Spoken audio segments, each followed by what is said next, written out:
Agora você ouve uma palavra de vida com o pastor Érico Rodolfo Bussinger.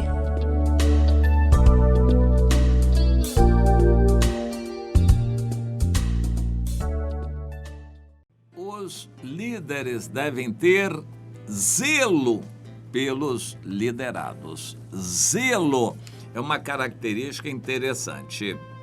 Não é mencionado como fruto do Espírito, mas é algo mencionado na Bíblia toda, inclusive atribuído a Deus. Deus zela por nós com um zelo muito grande. O Espírito Santo tem ciúmes por nós, e a palavra ciúme é relacionada com zelo. Isso em Tiago 4:5. O Espírito Santo tem zelo por nós com ciúmes de nós. Deus anseia por nossa vida pura, Ele tem zelos por nós. Então esse conceito é bíblico, é muito importante, e o apóstolo Paulo traz isto na sua segunda carta, que é muito interessante. A segunda carta aos Coríntios é uma joia de desabafo. Graças à necessidade que Paulo teve de desabafar, de abrir o coração e contar do que ele fazia, o zelo que ele tinha pelos coríntios, principalmente em vista de estarem sendo eles enganados, iludidos por outros líderes. Então ele é levado a escrever essa carta, contar um pouco de vantagens, graças a Deus e à soberania de Deus em fazer as circunstâncias caminharem para ele escrever essa carta, porque pela segunda carta aos Coríntios nós temos muitas revelações do que Paulo fez que não teríamos se ele não se desse, como ele diz, a essa loucura de se gloriar, mas ele sentiu necessário. É uma coisa assim muito interessante. As pessoas valorizam os homens que se colocam no centro, que recebem glória, que se mostram, que exaltam muito o seu eu, a sua condição, a sua posição. Mas as pessoas deixam de valorizar líderes que são mais humildes, mais mansos. Eles tendem a ser desprezados. Um líder que quer ser elogiado, quer ser aplaudido, ele precisa chamar atenção para si, exaltar o seu eu. Isso é um problema sério para o cristianismo, uma espécie de contradição. Quando nós pegamos o livro de Atos dos Apóstolos, raramente nós vemos alguma coisa que o apóstolo João fez. O livro de Atos não traz praticamente nenhuma atuação de iniciativa do João, o apóstolo João. Ele, no início, era um coadjuvante de Jesus, era aquele discípulo amado que andava sempre junto de Jesus. Depois, quando o Senhor Deus levou a Jesus, o João ficou como um segundo do Pedro. O Pedro saía na frente e o João com ele, dando todo o apoio. Depois, com Paulo assumindo a dianteira no final do livro de Atos, o João some, se esconde. O João, apóstolo João, era uma pessoa assim, não chamava atenção para si, não queria destaque, nem glória, mas Deus o preservou até cerca de 100 anos de idade para que ele escrevesse alguns dos livros mais importantes da Bíblia, entre eles o Apocalipse e o Evangelho de João. Mas isso ao final da vida. No início, outros assumiram a liderança. Em Jerusalém, foi o Tiago, não o irmão dele que foi morto, mas o Tiago, irmão carnal de Jesus, que foi o líder da igreja em Jerusalém. E o João, o apóstolo João, ele era humilde, mas Deus o preservou para algumas missões muito importantes no final da vida dele, quando os outros apóstolos já tinham morrido todos. É interessante isso, como Deus reservou para o João partes importantes do ministério, inclusive do próprio ministério de Jesus, do qual João era o discípulo amado, o discípulo mais querido, mais achegado. Os homens gostam de pessoas que aparecem, que se mostram, que chamam a atenção. Deus valoriza aqueles que sabem ser humildes, discípulos, submissos, e nós deveríamos crescer nessa direção. O maior no reino dos céus é o menor, e nós vamos ter muitas surpresas lá na glória. Nós achamos que um grande pregador vai ter um grande galardão, vai ser importante no céu, porque aqui na terra ele foi importante. Mas a gente pode ter surpresas, ele pode até nem ir para a salvação, ou se for, ele não vai ser dos grandes. Aquela posição está reservada por Deus para quem foi menor aqui na terra e serviu aos seus irmãos, e essa pessoa precisa saber disso. Há valor em você ser humilde e crescer para baixo. Então, o apóstolo Paulo era uma pessoa considerada assim, no meio dos irmãos, ele era um como os outros, ele servia, ele trabalhava, ele não dependia dos irmãos, ele fazia a sua comida, arrumava as suas coisas, e ele ajeitava as cadeiras ali, ele preparava o ambiente, ele servia aos irmãos. E na presença de outros, ele ficava um pouco até humilhado, porque outros se engrandeciam, e muitos crentes valorizavam aqueles que chamavam atenção para si, e o Paulo ficava de lado. Mas quando ele escrevia, era bravo na escrita, e ele reclama disso. Vocês me ouvem e leem de mim nas cartas que eu estou bravo, mas quando eu estou presente, eu sou humilde. Então vocês acham que eu sou duas pessoas que presencialmente eu não tenho coragem de dizer certas coisas e enfrentar vocês. Não é por isso, é pelo amor. Eu, quando necessário, eu procuro ser enérgico também, se necessário. Interessante isso.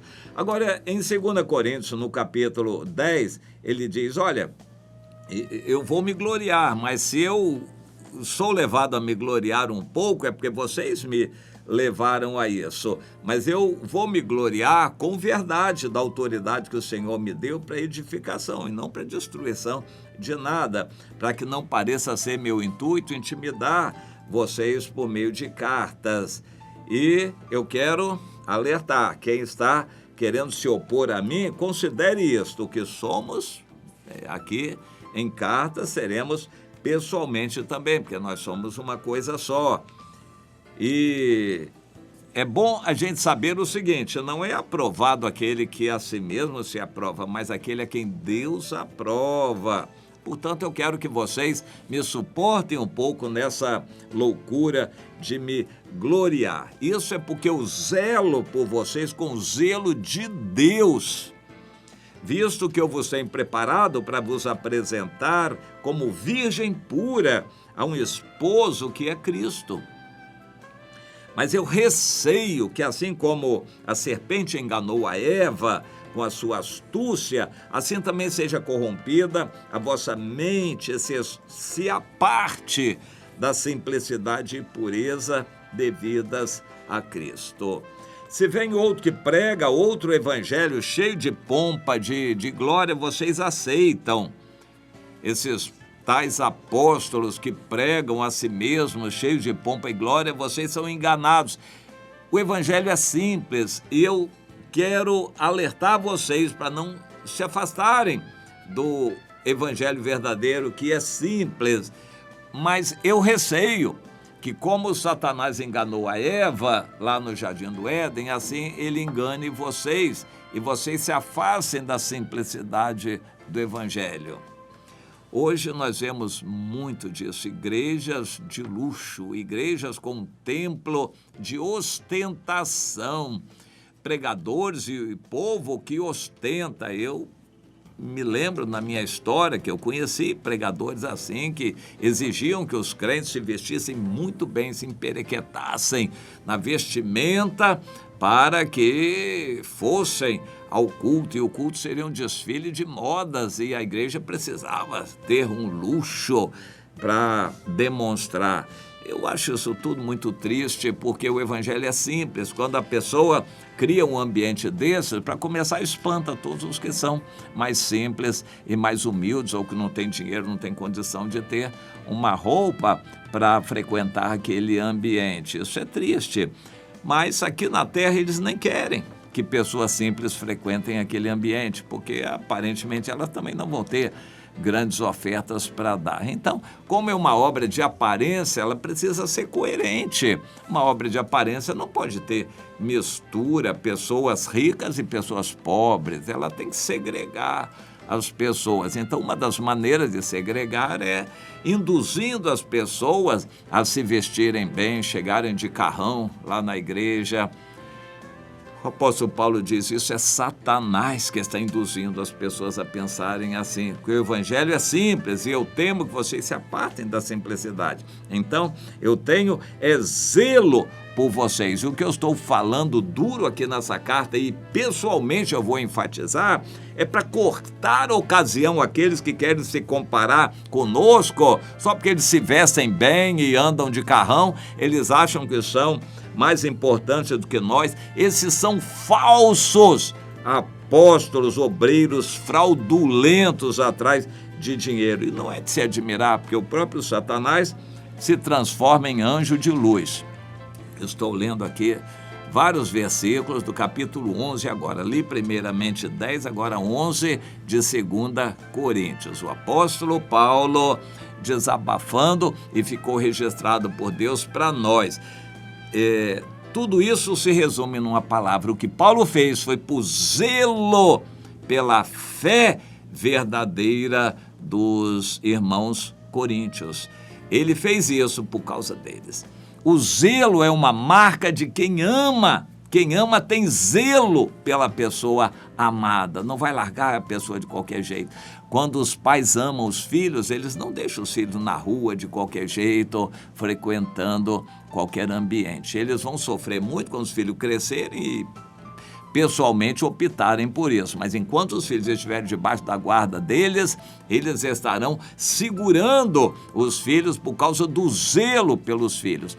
Só que os pais não seguram os filhos a vida inteira, né? Isso é importante. E nem nós seguramos os crentes, os irmãos, a vida inteira. Enquanto eles nos ouvem, eles podem nos atender, mas em algum momento eles vão se liberar do nosso zelo e podem seguir caminhos estranhos. Mas este zelo precisa ser manifesto desde o início, quando a pessoa se converte. Nós temos que cuidar dessa pessoa, discipular com muito zelo. Isto é característica de quem ama. Quem ama tem zelo. Mas há crentes que não querem cuidar de ninguém, não querem ter compromisso com nada, não querem ficar responsáveis por nada. Eles querem ir à igreja como um ambiente social de vez em quando, para assistir a alguma reunião. Eles não têm compromisso, não querem ter zelo nem para com a obra de Deus, nem para com o próprio Senhor e muito menos com outras pessoas. Quem tem zelo não quer nem que a pessoa falte o culto da igreja. Você vai buscar, lembra a pessoa, meu irmão, olha, hoje você vai estar no culto, hoje, se precisar eu vou te buscar aí. Minha irmã, não vai faltar hoje. Quem tem zelo age assim. Você tem sido assim? Você conhece pessoas que estão agindo assim? Pois é, comece a pensar, meu irmão, você tem zelo mesmo pela obra de Deus? Minha irmã, será que Deus olha o seu coração e vê que você é uma pessoa zelosa pelas pessoas que estão debaixo da sua responsabilidade? Você tem zelo pela obra de Deus? Pense nisto e responda para Deus.